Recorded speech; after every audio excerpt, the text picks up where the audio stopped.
a new thing. Hello, Malcolm here, and welcome to your daily devotional podcast anchored in Isaiah 43 and verse 19, which says, "See, I am doing a new thing. Now it springs up. Do you not perceive it? I am making a way in the wilderness and streams in the wasteland." Now, we're currently looking at God doing a new thing in the life of the Apostle Peter, and today we explore Peter's inadequacy. Let's go back to the story in Luke chapter 5 and verse 6. They caught so many fish that their nets were beginning to break. So they signaled their partners in the other boat to come and help them. And they came and filled both boats so that they began to sink.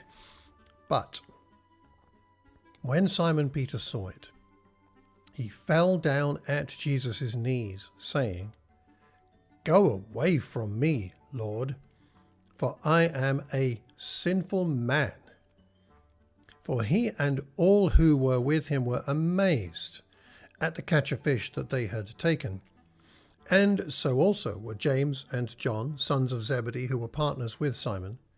Then Jesus said to Simon, "Do not be afraid. From now on you will be catching people." When they had brought their boats to shore, they left everything and followed him. Peter's inadequacy is in view here.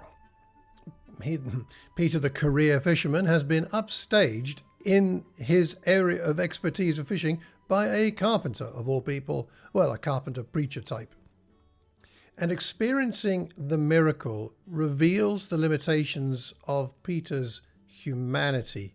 He can't do the kind of thing that Jesus does. And what Peter sees sends him to his knees. Peter connects the presence of Jesus with his own sinfulness. Go away, I'm a sinful man. Something about Jesus exposes his unrighteousness, his lack of purity. And that awareness of his unrighteousness leads him to a desire for aloneness. He wants to get as far away as possible from Jesus at that point.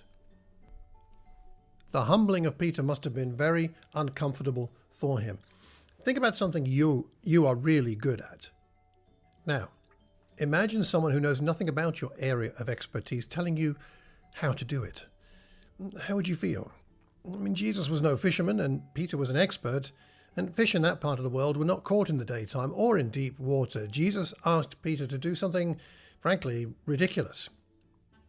Why do you think Peter did what Jesus asked? Do you think it might have something to do with him sitting in the boat as Jesus taught back in verse 3? The nets began to break and then Peter's heart reached breaking point. What might be the connection between these incidents? Now, once Jesus has reassured Peter, he gives him a calling that Peter immediately takes up. And I wonder why Peter did that so quickly, without any hesitation. Peter and his companions left everything to follow Jesus. And so did you. And so did I when we made the decision to be a disciple. Do you still remember what you gave up? The evidence of your inadequacy. Do you remember the things that you used to put your confidence in, used to put your hope in, used to have vision for, that you discovered were actually empty? Do you still remember what they were? It might be a helpful exercise to pray and to write down the things that you left behind, that you deliberately put aside, and why you did so. How your inadequacy in those areas was the gateway, having recognized it, to then Jesus giving you his own adequacy, giving you his own heart, his own spirit, and connecting you with his heavenly Father, giving you what you needed as purpose, as mission, as salvation, as hope. Remembering what we've given up, remembering the focus of our inadequacy can be helpful in increasing our joy in the present.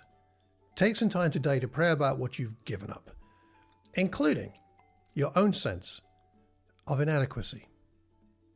And I hope you find your heart, life, congregation, and your whole world inspired by God doing a new thing. Until tomorrow, take care and God bless.